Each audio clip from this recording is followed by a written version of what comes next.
Our next guest is a human rights activist and political satirist. He has been in self-imposed exile from the kingdom for the past 15 years. Now, in August, he was attacked by unidentified men from Saudi Arabia. So joining us now from London is Ghanem Al Masarir. Thank you for joining us. You're welcome. So first of all, I want to start with your reaction when you found out about the story of Jamal Khashoggi and his disappearance. Well, I was absolutely shocked that the Saudi regime are willing to go that far by attacking me on 31st of August and then doing this heinous crime with the journalist Jamal Khashoggi. So I really think the Saudi Arabia government are acting right now like a rogue state, and they don't want to be held accountable for their actions.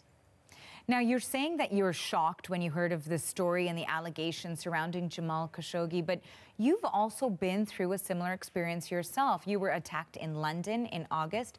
Have you been worried, concerned, looking over your shoulder since that incident? Yeah, since that incident, of course, I am very worried about my safety. But before that, I wasn't thinking that the Saudis are willing to commit crimes like that abroad, especially in European soil. So, but since the attack on Jamal Khashoggi, this gives us an indication that the Saudis are going in outrage in order to silence their oppositions or anybody wanted to raise up their voice or even to speak up their mind. Now, you are on self-imposed exile. You're living in London right now. You've left Saudi Arabia.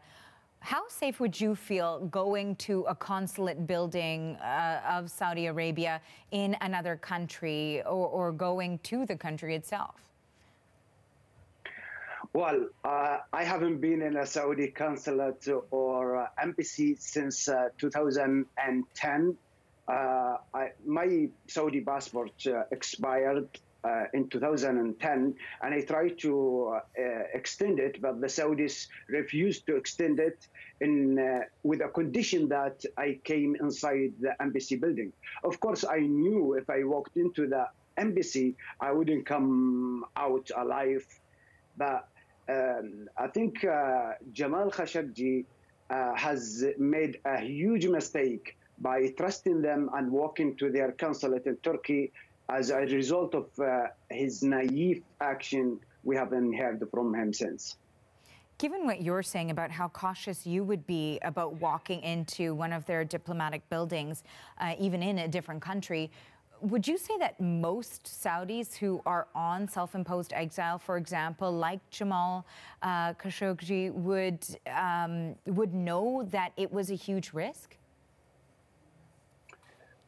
I don't know about him personally, but if he asked me of my opinion, I would have advised him that not to do so and not ever trust the Saudis, because the Saudis have a long history of kidnapping people from abroad, and they have history of using their embassies and consulate in order to, basically commit crimes. Let me remind you and your viewers, in 2003, United Kingdom has expelled a Saudi diplomat when he bribed a police officer in order to obtain private information in Saudi dissident.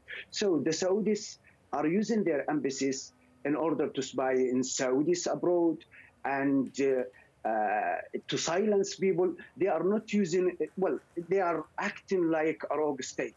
And anybody shouldn't really trust them and walk to their consulate.